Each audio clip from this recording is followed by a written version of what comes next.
कैसे हैं आप लोग? बहुत प्रसन्न होंगे। गणपति की तैयारी भी चल रही होगी।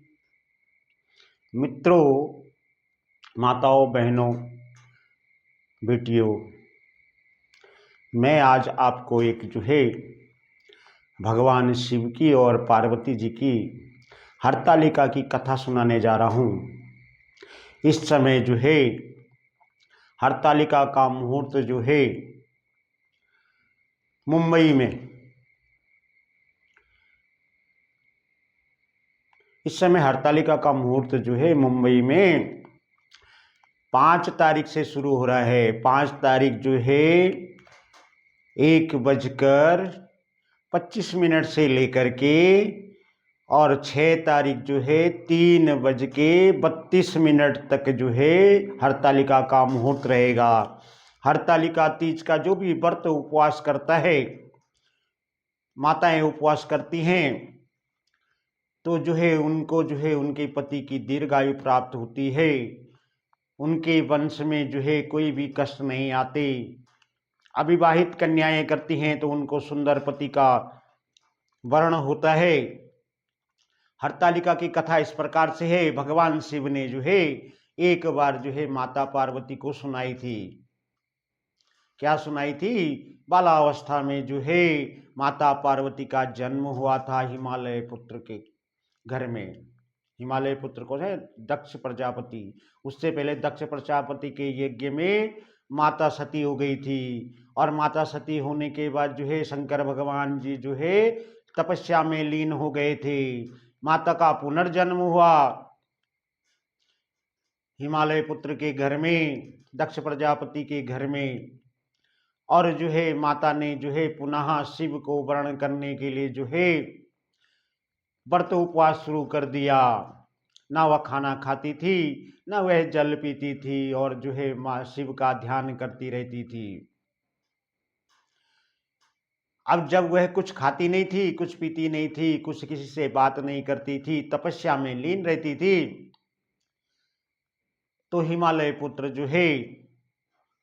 प्रजापति दुखी होने लगे।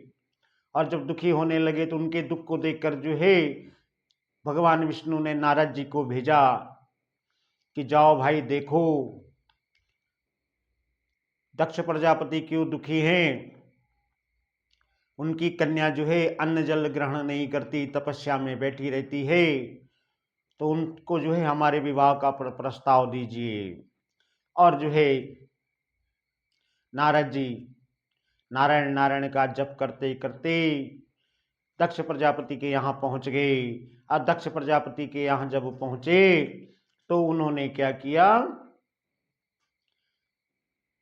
अपने आगमन का कारण बताया। कारण क्या था?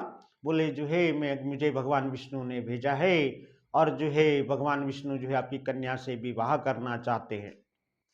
अब विवाह तो करना चाहते हैं, लेकिन दक्ष प्रजापति तो बहुत प्रसन्न हुए। बोले भाई, विष्णु से मेरी कन्या का विवाह होगा तो बहुत अति सुंदर। वो मान गए, लेकिन सती सुन रही थी। अब माता पार्वती सुन रही थी, तो उन्हें बड़ा दुख हुआ। वो तो शिव को चाहती थी। उनका क्या था कि शिव को ही वर्ण करना था, जो भी जन्म हो शिव के लिए हो। और वो बहुत दुखी हो गई। ऐसा दुखी होते होते अपने एक सहेली के, एक सखी के घर में पहुंची। और सखी सखी को अपने कष्ट का कारण बताया, अपने दुख का कारण बताया। अब सखी बहुत चतुर थी, बहुत चालाक थी, समझदार थी। उसने कहा अगर तुम यहाँ रहोगी नहीं तो विवाह किसके साथ में होगा। और सखी ने उनको एक उपाय बताया कि हमको ऐसी जगह चले जाना चाहिए कि जहाँ पे कोई भी, किसी की भी दृष्टि नहीं पड़ती हो। और सखी के साथ में माता पार्वती, गौरा माता, वो जंगल में चली गई। जंगल में जाकर के एक गुफा में चली गई। वहाँ तपस्या करने लगी। वहाँ उन्होंने हवा खाया, पानी भी नहीं पिया, हवा खाए और तृण पत्र आदि खाए, पत्ते खाए। और वहाँ पे शिव का एक रेती से, बालू से शिवलिंग बनाया, और वहाँ पे शिव का तपस्या करने लगी। शिव की तपस्या करने लगी। जब हिमालय पुत्र राजा को पता चला तो क्या किया उन्होंने, उन्होंने देखा कि जो है मेरी कन्या मेरे घर में नहीं है, तो ढूंढने लगे, कन्या को ढूंढने लगे। ढूंढते ढूंढते जो है बहुत दिन हो गए। इधर माता जो है गौरा तपस्या में बैठी हुई थी। तपस्या में बैठने के कारण क्या है, वहां पे जो है सखी भी उनके साथ में थी, वह तपस्या कर रही थी।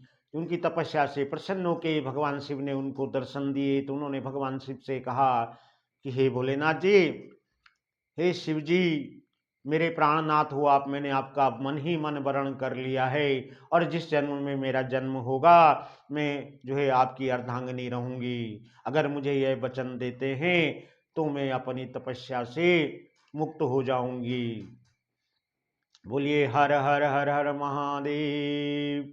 अब भगवान शिव जो है, शिव ने बोला ठीक है ऐसा ही होगा। और वहां पे जो है हिमालय पुत्र के सैनिक सब आ गए, वहां पे पहुंचे।